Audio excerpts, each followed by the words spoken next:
Hey guys, welcome to the How To channel. In today's video, we will be talking about copying a game on Roblox.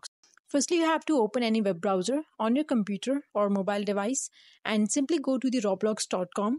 Now, once you open the Roblox and you log into your account, then in the search bar of the Roblox, type uncopy logged and then hit enter on your keyboard. Here you will come across video games that you can copy easily. Once you have identified the game you wish to duplicate, simply click on it. For instance, I am going to choose this Battlegrounds project. Subsequently, review the game description first.